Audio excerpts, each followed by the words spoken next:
गौरी पुत्र गणेश भगवान की जय। श्री शिवाय नमस्तुभ्यम। प्रिय भक्तजनों, सोमवार का दिन भगवान शिव को समर्पित है। इस दिन लोग भगवान शिव के लिए व्रत रखकर पूरे दिन भूखे रहकर भगवान शिव को प्रसन्न करने की कोशिश करते हैं। जो व्यक्ति सोमवार के दिन पूजा करते हैं उन्हें मनोवांछित फल अवश्य मिलता है। सोमवार व्रत के दिन भगवान शिव के पूजन के पश्चात सोमवार व्रत की कथा पढ़नी अथवा सुननी चाहिए, क्योंकि इसके बिना यह व्रत अधूरा माना जाता है।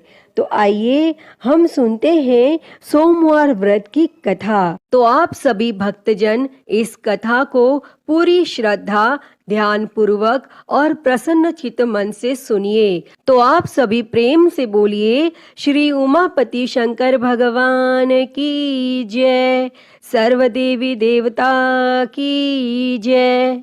एक बार की बात है, माता पार्वती शिवजी को पति रूप में प्राप्त करने के लिए घोर तप कर रही थी और उनके तप को देखकर देवताओं ने शिवजी से देवी की मनोकामना को पूर्ण करने की प्रार्थना की। तब शिवजी ने माता पार्वती जी की परीक्षा लेने सप्त ऋषियों को भेजा और सप्त ऋषियों ने शिवजी के सैकड़ों अवगुण गिनाए, परंतु पार्वती जी को महादेव के अलावा किसी और से विवाह मंजूर नहीं था। भक्तजनों, विवाह से पहले सभी वर अपनी भावी पत्नी को लेकर आश्वस्त होना चाहते हैं। इसीलिए भगवान शिवजी ने स्वयं भी पार्वती जी की परीक्षा लेने की ठानी और भगवान शंकर प्रकट हुए और पार्वती जी को वरदान देकर अंतर ध्यान हुए। इतने में पार्वती माता जहाँ तप कर रही थी, वहीं पास में तालाब में मगरमच्छ ने एक लड़के को पकड़ लिया और लड़का जान बचाने के लिए चिल्लाने लगा।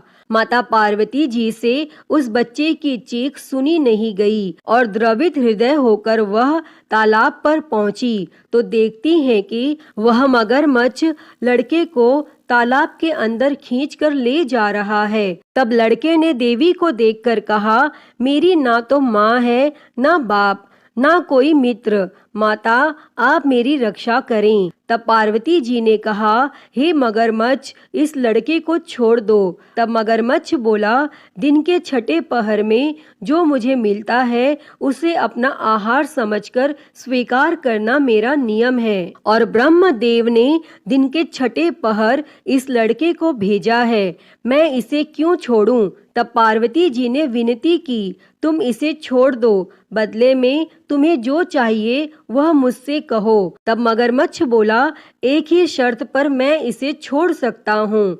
आपने तप करके महादेव जी से जो वरदान लिया है, यदि उस तप का फल मुझे दे दो तो मैं इसे छोड़ दूंगा। तब पार्वती जी तुरंत तैयार हो गई और उन्होंने कहा, मैं अपने तप का फल तुम्हें देने के लिए तैयार हूँ, लेकिन तुम इस बालक को छोड़ दो। और मगरमच्छ ने समझाया, सोच लो देवी, जोश में आकर संकल्प मत करो। हजारों वर्षों तक जैसा तप किया है वैसा देवताओं के लिए भी संभव नहीं है। उसका सारा फल इस बालक के प्राणों के बदले चला जाएगा। तब माता पार्वती जी ने कहा, मेरा निश्चय पक्का है, मैं तुम्हें अपने तप का फल देती हूँ, तुम इसको जीवन दे दो। और तब मगरमच्छ ने पार्वती जी से तप दान करने का संकल्प करवाया और तप का दान होते ही मगरमच्छ का देह तेज से चमकने लगा और मगरमच्छ बोला, हे पार्वती, देखो तप के प्रभाव से मैं तेजस्वी बन गया हूँ। तुमने जीवन भर की पूंजी एक बच्चे के लिए व्यर्थ कर दी। चाहो तो अपनी भूल सुधारने का एक मौका और दे सकता हूँ। तब पार्वती जी ने कहा, हे ग्राह, तब तो मैं पुनः कर सकती हूँ, किंतु यदि तुम इस लड़के को निगल जाते तो इसका जीवन वापस नहीं मिल सकता था। और देखते ही देखते वह लड़का अदृश्य हो गया और मगरमच्छ भी लुप्त हो गया। तब पार्वती जी ने विचार किया, मैंने तब तो दान कर दिया है और अब पुनः तप आरंभ करूंगी। और पार्वती जी ने फिर से तप करने का संकल्प लिया। तब भगवान सदाशिव फिर से प्रकट होकर बोले, पार्वती भला अब क्यों तप कर रही हो? तब पार्वती जी ने कहा, प्रभु मैंने अपने तप का फल दान कर दिया है। आपको पति रूप में पाने के संकल्प के लिए मैं फिर से वैसा ही घोर तप कर आपको प्रसन्न करूंगी। और तब महादेव जी बोले, मगरमच्छ और लड़के दोनों रूपों में मैं ही था और तुम्हारा चित्त प्राणी मात्र में अपने सुख दुख का अनुभव करता है या नहीं, इसकी परीक्षा लेने को मैंने यह लीला रची थी। अनेक रूपों में दिखने वाला मैं एक ही हूँ। मैं अनेक शरीरों से अलग निर्विकार हूँ। तुमने अपना तप मुझे ही दिया है, इसीलिए अब और तप करने की कोई जरूरत नहीं है। तब देवी ने महादेव को प्रणाम कर प्रसन्न मन से विदा किया। तो सभी प्रेम से बोलिए, शंकर पार्वती भगवान की जय। हर हर महादेव। तो प्रिय भक्तजनों, आइए अब मनोकामनाओं को पूरी करने वाली दूसरी कथा को सुनते हैं। इस कथा को सुनने से ही व्रत संपूर्ण माना जाता है। उससे पहले आप सभी प्रेम से बोलिए, भगवान भोलेनाथ की जय, माता पार्वती की जय। किसी नगर में एक साहूकार रहता था। उसके घर में धन की कोई कमी नहीं थी, लेकिन उसकी कोई संतान नहीं थी, जिस वजह से वह बेहद दुखी था। पुत्र प्राप्ति के लिए वह भगवान शिव के प्रत्येक सोमवार का व्रत रखता था और पूरी श्रद्धा के साथ शिवालय में जाकर भगवान शिव और माता पार्वती जी की पूजा करता था। उसकी भक्ति देखकर माँ पार्वती प्रसन्न हो गईं और भगवान शिव से उस साहूकार की मनोकामना पूर्ण करने का निवेदन किया। पार्वती जी की इच्छा सुनकर भगवान शिव जी ने कहा कि हे पार्वती, इस संसार में हर प्राणी को उसके कर्मों के अनुसार फल मिलता है और उसके भाग्य में जो हो उसे भोगना ही पड़ता है। लेकिन माता पार्वती जी ने साहूकार की भक्ति का मान रखने के लिए उसकी मनोकामना पूर्ण करने की इच्छा जताई। तब माता पार्वती के आग्रह पर भगवान शिव जी ने साहूकार को पुत्र प्राप्ति का वरदान तो दे दिया, लेकिन साथ ही यह भी कहा कि उसके बालक की आयु केवल 12 वर्ष होगी।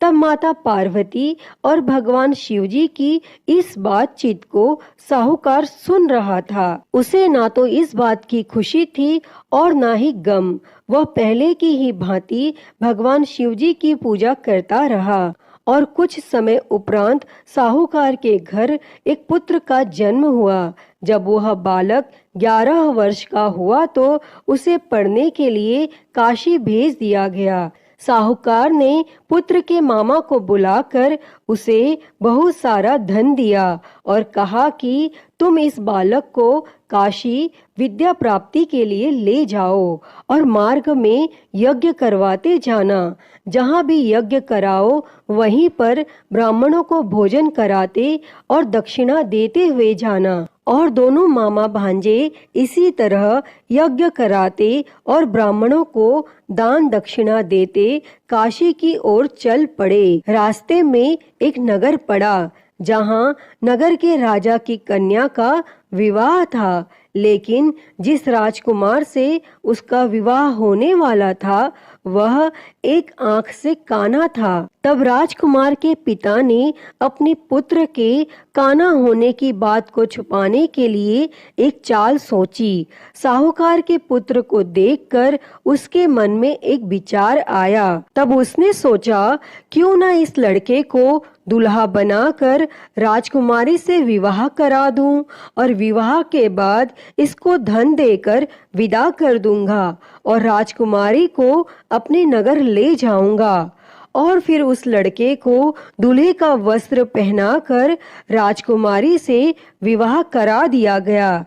लेकिन साहूकार का पुत्र एक ईमानदार लड़का था। उसे यह बात न्याय संगत नहीं लगी और उसने अवसर पाकर राजकुमारी की चुन्नी के पल्ले पर लिखा कि तुम्हारा विवाह मेरे साथ हुआ है, लेकिन जिस राजकुमार के संग तुम्हें भेजा जाएगा वह एक आंख से काना है।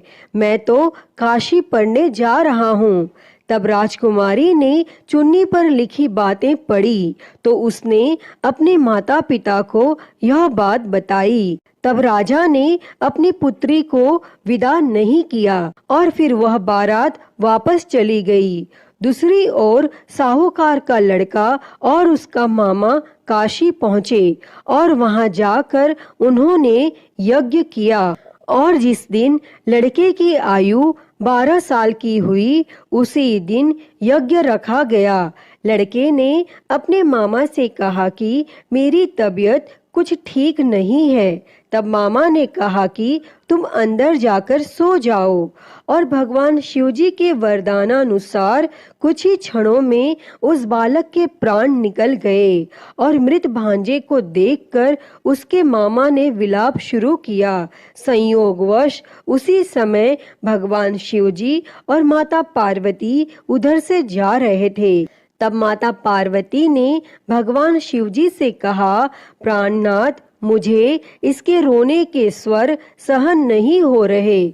आप इस व्यक्ति के कष्ट को अवश्य दूर करें। और जब भगवान शिवजी मृत बालक के समीप गए तो वह बोले कि यह तो उसी साहूकार का पुत्र है जिसे मैंने 12 वर्ष की आयु का वरदान दिया था। अब उसकी आयु पूरी हो चुकी है। लेकिन मातृभाव से विभोर माता पार्वती ने कहा कि हे महादेव, आप इस बालक को और आयु देने की कृपा करें, अन्यथा इसके वियोग में इसके माता पिता भी तड़प तड़प कर मर जाएंगे। और फिर माता पार्वती के आग्रह पर भगवान शिवजी ने उस लड़के को जीवित होने का वरदान दिया और शिवजी की कृपा से वह लड़का जीवित हो गया। और फिर शिक्षा समाप्त करके वह लड़का अपने मामा के साथ अपने नगर की ओर चल दिए और दोनों चलते हुए उसी नगर में पहुँचे जहाँ उसका विवाह हुआ था और उस नगर में भी उन्होंने यज्ञ का आयोजन किया। तब उस लड़के के ससुर ने उसे पहचान लिया और महल में ले जाकर उसकी आव भगत की और अपनी पुत्री को उसके साथ विदा किया। और इधर भूखे प्यासे रहकर साहूकार और उसकी पत्नी बेटे की प्रतीक्षा कर रहे थे। उन्होंने प्रण कर रखा था कि यदि उन्हें अपने बेटे की मृत्यु का समाचार मिला तो वह भी प्राण त्याग देंगे। परंतु अपने बेटे के जीवित होने का समाचार पाकर वह बेहद प्रसन्न हुए। और फिर उसी रात भगवान शिवजी ने उस साहूकार के स्वप्न में आकर कहा, हे श्रेष्ठी, मैंने तेरे सोमवार के व्रत करने और व्रत कथा सुनने से प्रसन्न होकर तेरे पुत्र को लंबी आयु प्रदान की है। प्रिय भक्तों, जो कोई भी सोमवार का व्रत करता है या कथा सुनता और पढ़ता है उसके सभी दुख दूर होते हैं और समस्त मनोकामनाएं पूर्ण होती हैं। अतः हे भगवान भोलेनाथ जी, जैसी कृपा आपने उस साहूकार के बेटे पर करी वैसी ही कृपा इस कथा को कहते, सुनते और हुंकारा भरते सब पर करना। तो बोलिए भगवान भोलेनाथ की जय, माता पार्वती की जय। श्री शिवाय नमस्तुभ्यम। प्रिय भक्तजनों, आइए सुनते हैं श्री उमापति महादेव जी की आरती। तो सभी प्रेम से बोलिए हर हर महादेव। जय शिव ओमकारा, हो भोले भज शिव ओमकारा। ब्रह्मा विष्णु सदा शिव, भोले भोलेनाथ महाशिव। अर्धांगी धारा, ओम हर हर हर महादेव। एकानन चतुरानन पंचानन राजे, हो भोले पंचानन राजे। हंसासन गरुडासन, हंसासन गरुडासन, वृषवाहन साजे। ओम हर हर हर महादेव। दो भुज चार चतुर भुज, 10 भुज अति सोहे, ओ भोले 10 भुज अति सोहे। तीनों रूप निरखता, भोले जी का रूप निरखता, त्रिभुवन जन मोहे। ओम हर हर हर महादेव। अक्षमाला बनमाला मुंडमाला धारी, भोले मुंडमाला धारी। चंदन मृग मद सोहे, चंदन मृग मद सोहे, भोले शुभकारी। ओम हर हर हर महादेव।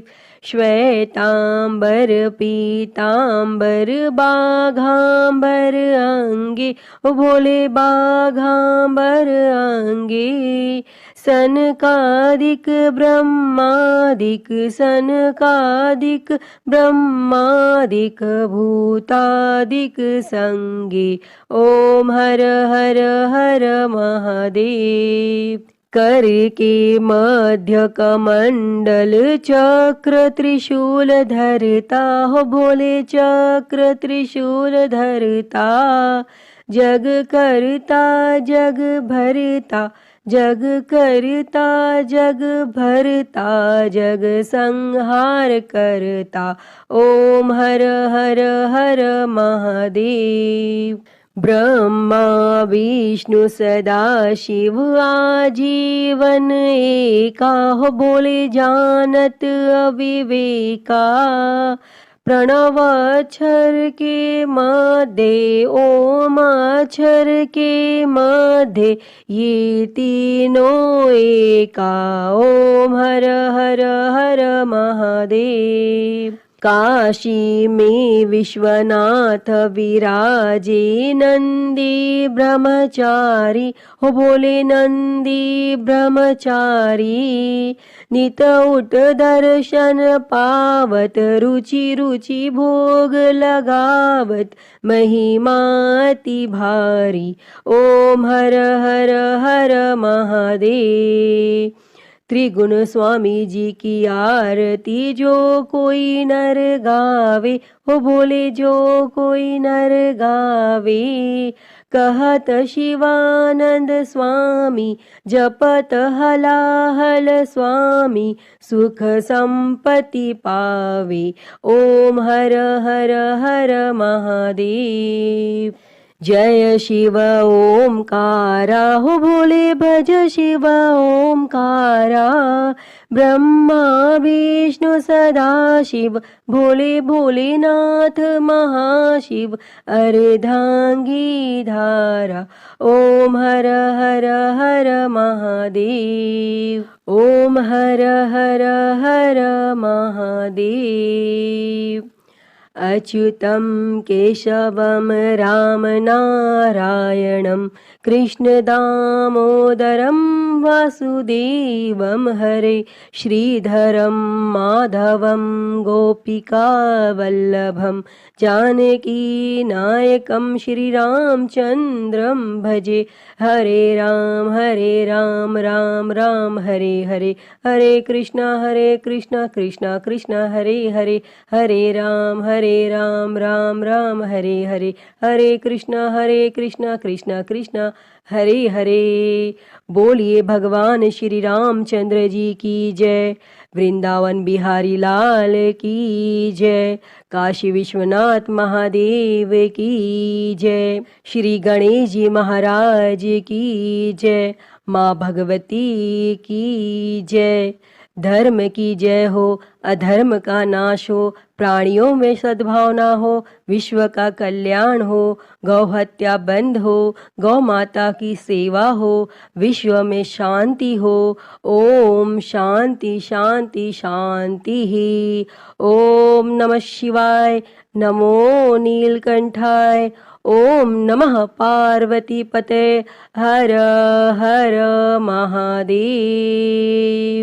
हर हर महादेव। हर हर महादेव हर।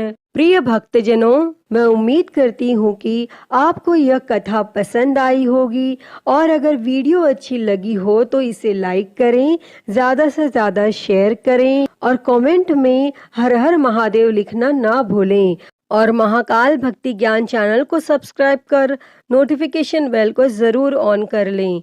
हर हर महादेव। धन्यवाद।